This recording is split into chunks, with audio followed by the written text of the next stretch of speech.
Hello everyone, आज का topic रहेगा आप लोगों का परसेंटेज यानी प्रतिशत। और यहाँ पे हम लोग डिस्कस करेंगे आईबीपीएस पीओ में जो प्रीवियस ईयर क्वेश्चंस आए हुए हैं उन सभी क्वेश्चंस का डिस्कशन करेंगे। कुछ क्वेश्चंस ऑलरेडी हो चुके हैं। आज की क्लास के क्वेश्चन नंबर फर्स्ट को यहाँ पर समझते हैं। देखिएगा ध्यान से। किसी कंपनी एक्स वाई जेड में स्नातक स्तर के कर्मचारियों की कुल संख्या है ना, और स्नातकोत्तर स्तर के कर्मचारियों की कुल संख्या के बीच का अनुपात 13:23 है। कंपनी के पास केवल 2 शाखाएं हैं, मुंबई में एक है और दूसरी दिल्ली में। अगर मुंबई शाखा में स्नातक स्तर के कर्मचारियों की कुल संख्या 351 है तो कंपनी में कुल स्नातक स्तर के कर्मचारियों का 30% है। तो कुल कितने स्नातकोत्तर स्तर के कर्मचारी है ये आप लोगों को बताना है। इस क्वेश्चन के सॉल्यूशन को देखते हैं। सॉल्यूशन कुछ इस तरीके से है कि मुंबई शाखा में स्नातक छात्रों की संख्या कितनी है, 351 है। और कंपनी में कुल स्नातक कर्मचारियों की संख्या कितनी है, जो मुंबई में छात्र है स्नातक स्तर के वो टोटल का 30% है। तो टोटल स्नातक स्तर के छात्रों की संख्या 100/30 गुणा 351 यानी कि 1170 निकल कर आए। तो कुल स्नातकोत्तर कर्मचारी कितने हैं, है ना, कुल स्नातकोत्तर कर्मचारी कितने हैं। तो देखिएगा यहाँ पर स्नातक स्तर और स्नातकोत्तर स्तर का रेशियो 13:23 है। तो 13 + 23 यानी कि 36 आ जाएगा। और स्नातक स्तर के कर्मचारी 13 यूनिट है और ये आपके स्नातकोत्तर स्तर के 23 है। ठीक है ना। अब ध्यान से देखिएगा, हमने इस 13 यूनिट की वैल्यू निकाल रखी 1170। अब 23 यूनिट की वैल्यू निकालनी, तो 23 डिवाइडेड बाई 13 गुणा 1170 यानी स्नातकोत्तर स्तर के कर्मचारियों की संख्या 2070 होगी। और ये ऑप्शन थर्ड में दे रखा है और ऑप्शन थर्ड सवाल का राइट आंसर बनेगा। इस तरीके से क्वेश्चन को सॉल्व कर सकते हैं। आगे की तरफ बढ़ते हैं। नेक्स्ट क्वेश्चन को देखिएगा। एक बर्तन में दूध और पानी का मिश्रण क्रमशः 14:3 के अनुपात में है। बर्तन से मिश्रण का 25.5 लीटर निकाल लिया जाता है और मिश्रण में 2.5 लीटर शुद्ध पानी और 5 लीटर शुद्ध दूध मिला दिया जाता है। यदि परिणामी मिश्रण में 20% पानी है तो प्रतिस्थापन से पहले बर्तन में मिश्रण की प्रारंभिक मात्रा क्या थी, लीटर में आप लोगों को ज्ञात करना है। इस क्वेश्चन के सॉल्यूशन को समझते हैं। बर्तन में दूध की मात्रा 14x लीटर, पानी की मात्रा 3x लीटर। 25.5 लीटर मिश्रण में दूध कितना है, 14 डिवाइडेड बाई 17 है ना। दूध 14 है, टोटल 14 3 17 है, 14/17 गुणा 25.5 यानी कि 21 लीटर है। तो टोटल 25.5 है जिसमें से 21 लीटर दूध है, तो पानी कितना होगा, 25.5 माइनस 21 यानी कि 4.5 लीटर। परिणामी मिश्रण में संबंधित सामग्री मिलने के बाद जल की मात्रा कितनी हो जाएगी, 3x माइनस 4.5 और प्लस कर दूंगा 2.5 है ना। तो ये आएगा 3x माइनस 2 लीटर। तो मिश्रण की मात्रा 17x टोटल में से माइनस करूंगा 25.5 और प्लस कर दूंगा 7.5, तो 17x माइनस 18 लीटर। क्वेश्चन के अनुसार जल की मात्रा 3x माइनस 2, मिश्रण की मात्रा 17x माइनस 18 इक्वल टू 20 कितनी है, 20/100 इक्वल टू 1/5। क्रॉस मल्टीप्लाई करेंगे तो 17x माइनस 18 की 1 में 17x माइनस 18, 5 की करूंगा 3x माइनस 2 में तो 15x माइनस 10 आ जाएगा। तो 17x minus 15x equal to 18 minus 10, 2x equal to 8 यानी x इक्वल टू 4। मिश्रण की प्रारंभिक मात्रा 17x equal to 17 into 4 equal to 68 litre. तो यहां से आप लोग कह दोगे कि तीसरा ऑप्शन सवाल का राइट आंसर बनेगा। इस तरीके से आप क्वेश्चन को सॉल्व कर सकते हैं। अब हम लोग अगले क्वेश्चन की तरफ बढ़ते हैं, इसको ध्यान से देखिएगा। पिया और सोम का मासिक वेतन क्रमशः 5:4 के अनुपात में है। पिया अपने मासिक वेतन से 3/5 भाग अपनी माँ को देती है और 15% अपनी बहन की ट्यूशन फीस के लिए, 18% ऋण के लिए और शेष राशि से वह खरीदारी करती है जो 2100 रुपए थी। तो सोम का मासिक वेतन क्या है ये आप लोगों को बताना है। इस क्वेश्चन के सॉल्यूशन को समझते हैं। पिया का मासिक वेतन कितना है, 5, ₹5 है। 5x ले लिया हमने, है ना। कितना था, देखो यहाँ पे 5:4 के रेशियो में दे रखा था, तो इसको मैंने 5x मान लिया। और पिया द्वारा माँ पर खर्च का प्रतिशत प्लस ट्यूशन फीस प्लस ऋण का भुगतान कितना है, 60% प्लस 15% प्लस 18% यानी कि 93%। खरीदारी पर कितना खर्च होगा, 100 माइनस 93 यानी कि 7%। तो 5x का 7%, 5x गुणा 7/100 कितना है, 2100 रुपए है। तो 5x गुणा 7 इक्वल टू 2100 गुणा 100 यानी कि 2,10,000 है। तो x की value 2,10,000 divided by 5 × 7 equal to 6,000। तो सोम का मासिक वेतन कितना है, 4x, और x की वैल्यू कितनी है, 6,000। 4 × 6,000 और इक्वल टू कितना है आप लोगों का, 24,000 रुपीज। तो आप यहाँ से कह सकते हैं कि फिफ्थ ऑप्शन सवाल का बिल्कुल करेक्ट आंसर है। तो ये इस क्वेश्चन का राइट आंसर भी होगा। इस तरीके से क्वेश्चन को सॉल्व कर सकते हैं। अब आगे बढ़ते हैं और अगले क्वेश्चन को यहाँ पर समझते हैं। ए ने अपने मासिक वेतन का 40% बी को दिया। बी ने इस राशि का 20% टैक्सी के किराए पर खर्च किया। उन्होंने शेष राशि को 3:5 के अनुपात में ट्यूशन फी और पुस्तकालय सदस्यता पर खर्च किया। यदि उन्होंने सदस्यता के लिए 1720 रुपए खर्च किए तो ए का मासिक वेतन क्या है, ये आप लोगों को यहाँ पर बताना है। चलिए इसके सॉल्यूशन को समझते हैं। माना कि ए का मासिक वेतन कितना है, x रुपए है, तो बी को दी गई राशि कितनी है, 40x/100 रुपीज यानी कि 2x/5 रुपीज। ट्यूशन फी और पुस्तकालय सदस्यता पर व्यय कितना है, 2x/5 का 80%। 2x/5 into 80%, 80/100 equal to 8x/25 rupees. पुस्तकालय सदस्यता पर व्यय कितनी है, 8x/25 का 5/8। तो इसको सोल्व करेंगे, x/5 आएगा और x/5 दे रखा 1720, x/5 इक्वल टू 1720। तो x की वैल्यू 1720 गुणा 5 इक्वल टू 8600 रुपीज आएगा और ऑप्शन बी सवाल का राइट आंसर बनेगा। इस तरीके से आप क्वेश्चन को सॉल्व कर सकते हैं। आगे की तरफ बढ़ते हैं, अगले क्वेश्चन को देखिएगा ध्यान से। ए ने बी को 25% राशि दी। बी को जो राशि मिली उसमें से उसने 30% रात्रि भोज पर खर्च कर दिए।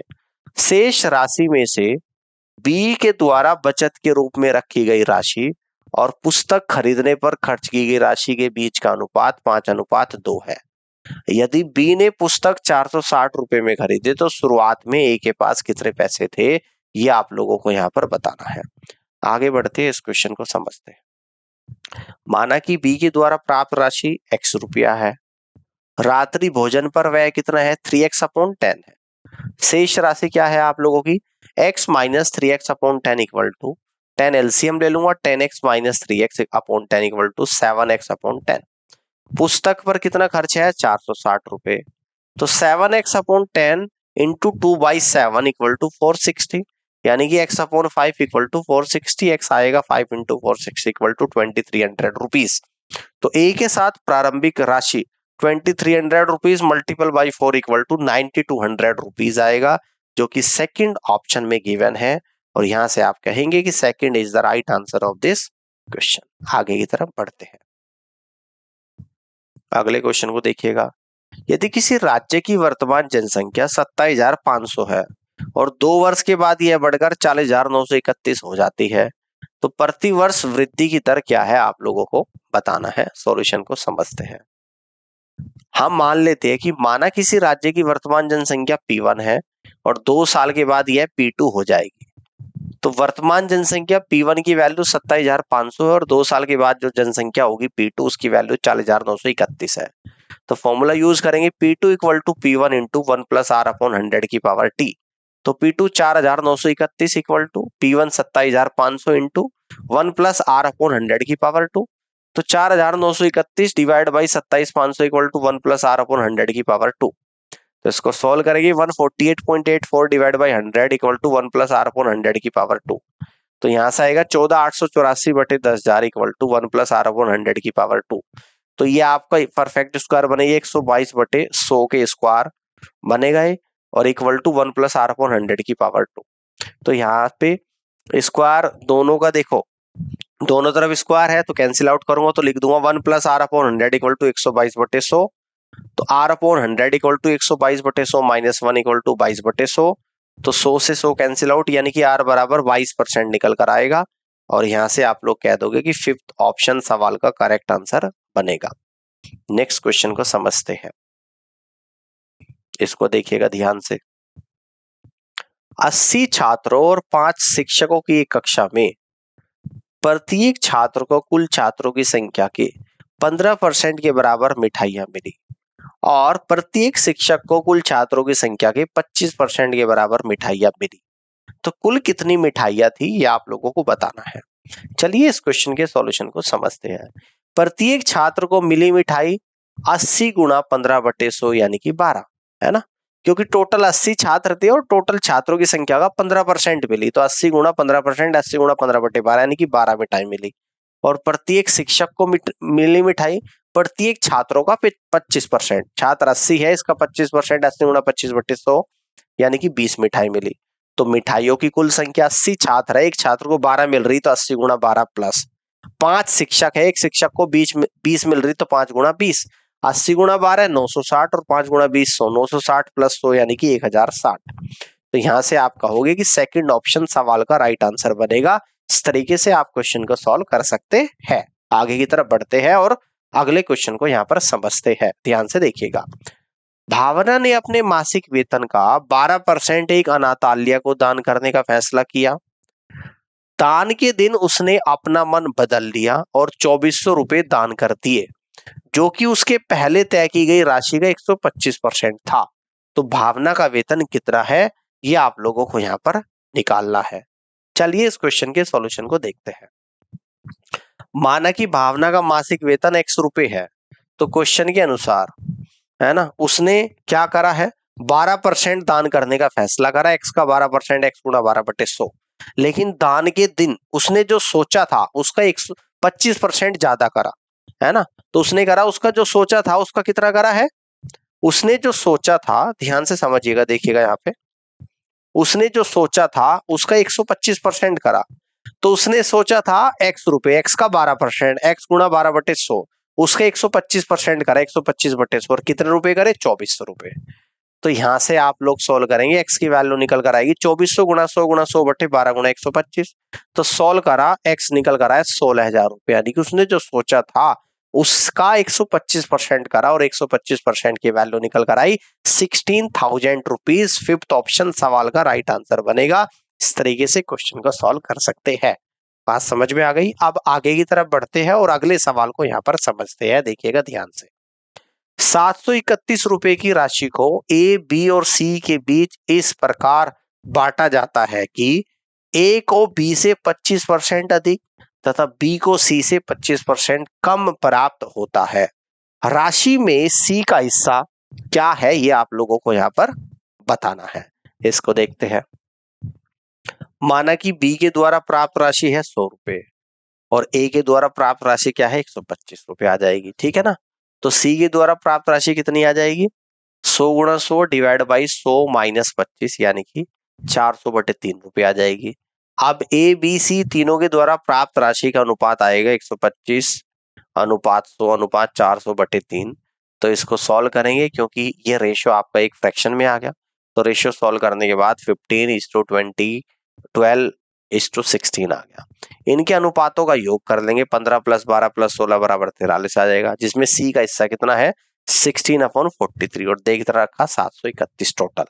तो 16/43 इंटू 731 यानी कि 272 रुपए आ जाएगा, ठीक है ना। या फिर ऐसे भी कर सकते हैं, 125 + 100 + 400/3 को जोड़ेंगे इक्वल टू 731 के बराबर है। तो 1075 डिवाइड बाई 3 इक्वल टू 731।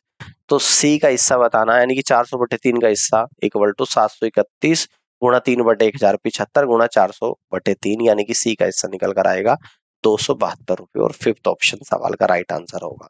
क्यों होगा, क्योंकि पहला नहीं आ रहा, दूसरा नहीं, तीसरा नहीं, चौथा नहीं, तो इनमें से कोई नहीं, यानी कि फिफ्थ ऑप्शन है। तो यही इस क्वेश्चन का राइट आंसर भी होगा।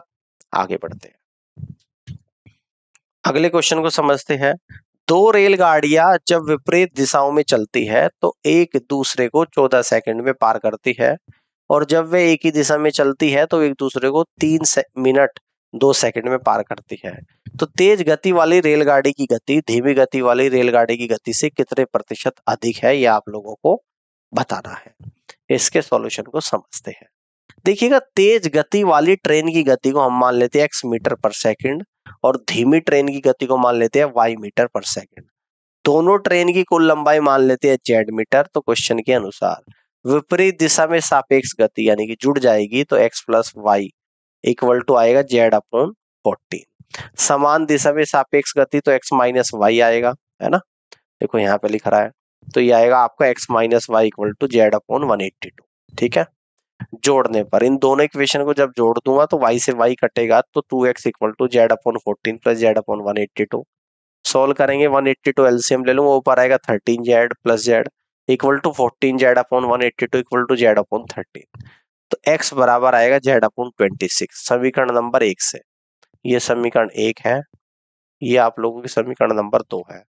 y equal to z upon 14 minus z upon 26 equal to 13z minus 7z equal to 182 equal to 6z upon 182। आवश्यक प्रतिशत आ जाएगा, कितना आपका निकल कर आएगा आवश्यक प्रतिशत, z upon 26 minus 6z upon 182 divide by 6z upon 182 multiple by 100। तो 7z minus 6z divide by 182 divide 6z upon 182 into 100, 182 से 182 जाएगा, यानी कि 1/6 इंटू 100 इक्वल टू 16.67% आएगा।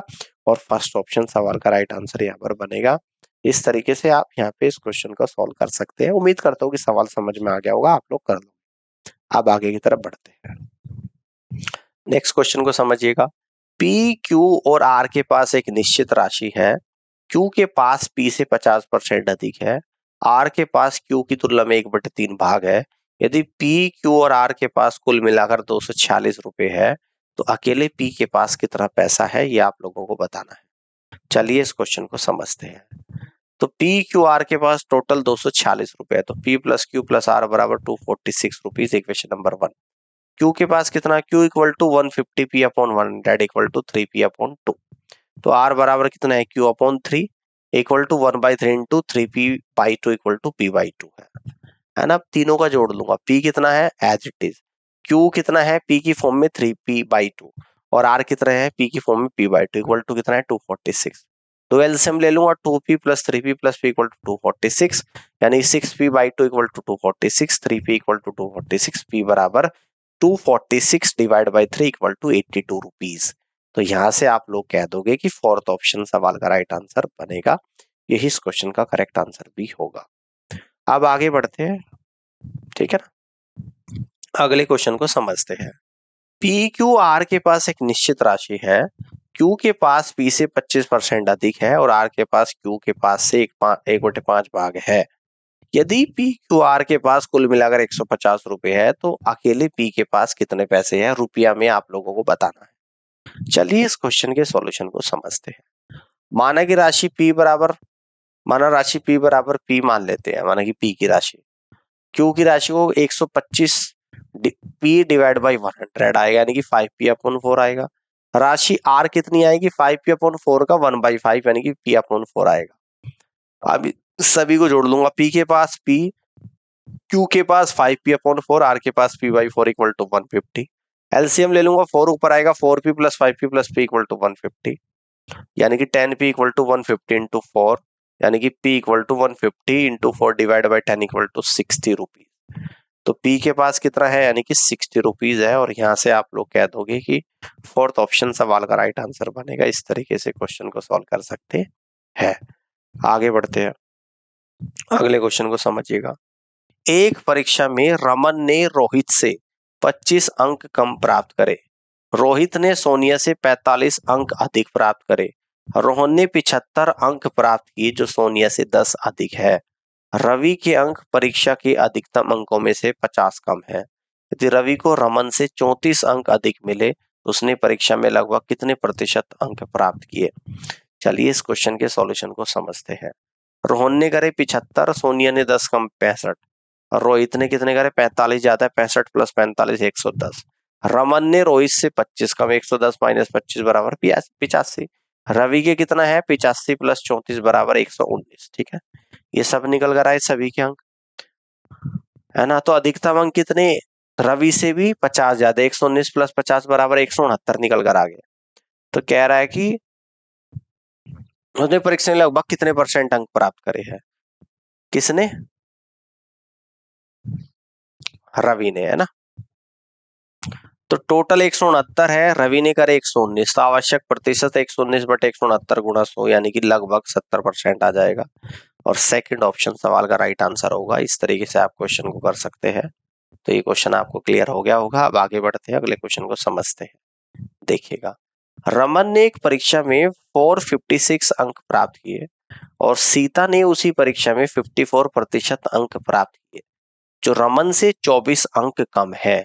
यदि परीक्षा में न्यूनतम उत्तीर्ण अंक 34% है, तो रमन ने न्यूनतम उत्तीर्ण अंकों से कितने अधिक अंक प्राप्त किए हैं, ये आप लोगों को बताना है।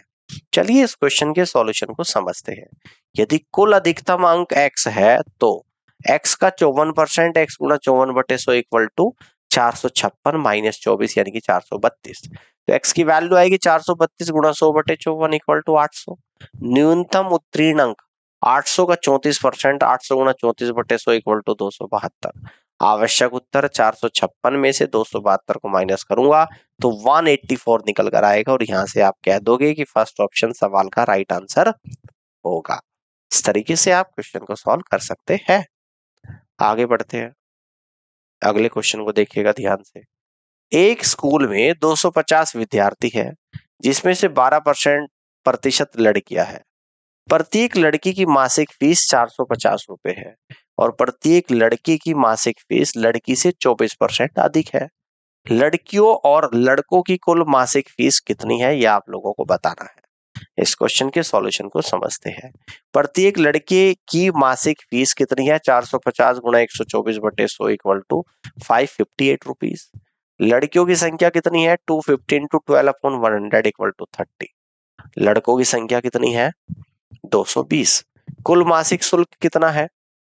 लड़कों का 558 निकला था, टोटल 220 लड़के, 220 गुणा 558। लड़कियों की संख्या 30 है और लड़कियों की प्रत्येक लड़की की फीस कितनी? 450। 30 गुणा 450 तो 220 गुणा 558 इक्वल टू 1,22,760। 30 गुणा 450 13,500, दोनों को ऐड करूंगा 1,36,260 रुपए इस क्वेश्चन का राइट आंसर बनेगा। और उम्मीद करता हूँ कि सवाल समझ में आ गया होगा और सेकंड ऑप्शन सवाल का सही जवाब आएगा। आगे बढ़ते हैं, नेक्स्ट क्वेश्चन को समझते हैं। एक एचआर कंपनी में 4800 लोग काम करते हैं, जिनमें से 45% पुरुष है और 60% पुरुष 25 वर्ष या उससे अधिक उम्र के हैं। एचआर कंपनी में कितने पुरुष कार्यरत है जो 25 वर्ष से कम उम्र के हैं? इस क्वेश्चन के सॉल्यूशन को समझते हैं। कंपनी में पुरुषों की संख्या जो है 4800 का 45%, 4800 गुणा 45/100 सोल्व करा 2160 आई। 25 वर्ष से कम आयु के पुरुषों की संख्या जितने टोटल है उसका 40% है। 2160 का 40%, 2160 गुणा 40/100 यानी कि 864 है। तो यानी कि फोर्थ ऑप्शन सवाल का बिल्कुल करेक्ट आंसर जा रहा है। इस तरीके से आप क्वेश्चन को सॉल्व कर सकते हैं। तो बात समझ में आ गई होगी आप लोगों को। अब हम लोग अगले और आखिरी सवाल को यहां पर समझते हैं। देखिएगा ध्यान से। एक सेल्समैन 3,000 रुपए की पहली बिक्री पर X% कमीशन और इससे अधिक की बिक्री पर Y% कमीशन देता है। वह 7,000 रुपए की बिक्री पर 1,100 रुपए कमीशन और 11,000 रुपए की बिक्री पर 1,660 रुपए कमीशन देता है। क्रम से X और Y का मान ज्ञात कीजिए कि क्या होगा। चलिए देखते हैं ध्यान से। कुल 7,000 रुपए की बिक्री पर कितना आ जाएगा, जिसपे वे कह रहा कि 3,000 पर X% और इससे ऊपर Y%। तो 7,000 की बिक्री करी, 3,000 पे तो X%, 3,000 गुणा X/100, बचे कितने? 4,000, 4,000 पे Y% प्लस 4,000 गुणा Y/100 और किसके बराबर है? 1,100। आप देखो यहाँ पर 2 जीरो से 2 जीरो, इस 2 जीरो से 2 जीरो कटे, 30X plus 40Y equal to 1,100। 1 zero दोनों तरफ कॉमन लेके कट कर दूंगा तो 3X plus 4Y equal to 110। कुल बिक्री 11,000 रुपए की हुई, जिसमें 3,000 रुपए तक तो X%, 3,000 गुणा X/100, इसके ऊपर 11,000 में से 3,000 माइनस करूंगा यानी कि 8,000 का Y%, 8,000 गुणा Y/100 इक्वल टू 1,660 है। ठीक है ना, ये y आएगा। ठीक है, देखो यहाँ पे बिल्कुल ठीक है। तो 30x plus 80y equal to 1660, zero दोनों तरफ 10 कॉमन लेके कैंसिल आउट करूंगा तो 3x plus 8y equal to 166। ये इक्वेशन नंबर 1 बनती है, यहाँ पे इक्वेशन नंबर ये आप लोगों की सेकंड बनती है।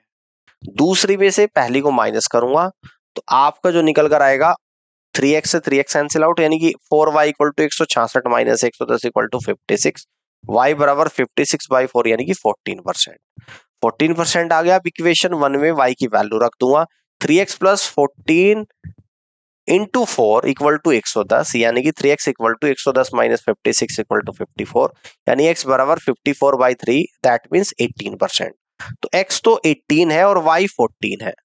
x 18 है, y 14 है। फर्स्ट ऑप्शन सवाल का राइट आंसर बन रहा है। इस तरीके से आप क्वेश्चन को सॉल्व कर सकते हैं। उम्मीद करता हूं कि सवाल आप लोगों को यहाँ पे समझ आ गया होगा। ये वाला लास्ट क्वेश्चन होगा भाई इस क्लास का, इसको ध्यान से देख लेते हैं। किसी संख्या का 6/11 भाग दूसरी संख्या के 22% के बराबर है। दूसरी संख्या तीसरी संख्या के 1/4 के बराबर है। तीसरी संख्या का मान 2400 है, तो पहली संख्या का 45% क्या है आपको बताना है। इसके सॉल्यूशन को समझते हैं। दूसरी संख्या बराबर 2400 का 1/4, 2400 गुणा 1/4 बराबर 600 आ गई। यदि पहली संख्या x है तो x का 6/11, x गुणा 6/11 इक्वल टू 600 का 22%, तो 600 गुणा 22/100। तो इसको जब हम सोल्व करेंगे तो 2 जीरो से 2 जीरो, 22 गुणा 6 यानी कि 132 आ जाएगा। तो x गुणा 6/11 इक्वल टू 132, यानी कि x निकल कर आएगा x गुणा 132 गुणा 11/6। तो 6 से इसको सोल्व करूंगा 22 पर, 22 गुणा 11 होता है 242, यानी कि x बराबर 242 आ गया। अब 242 का 45% निकालेंगे। 242 का 45% होता है 242 गुणा 45/100 इक्वल टू 108.9। और जी फिफ्थ ऑप्शन बिल्कुल सवाल का राइट आंसर होगा। क्यों होगा? ना पहला ऑप्शन जा रहा, ना सेकंड जा रहा, ना थर्ड, ना फोर्थ। तो इस तरीके से हम लोग कह देंगे कि fifth is the right answer of this question. उम्मीद करता हूँ कि सवाल आप लोगों को समझ में आ गया होगा। इस तरीके से आप यहाँ पे क्वेश्चन को सॉल्व कर सकते हैं। तो इसी के साथ परसेंटेज के प्रीवियस ईयर क्वेश्चंस का हमने यहाँ पे डिस्कशन किया है। और इस पूरी क्लास को देखने के लिए आप सभी का बहुत बहुत धन्यवाद। Thank you so much.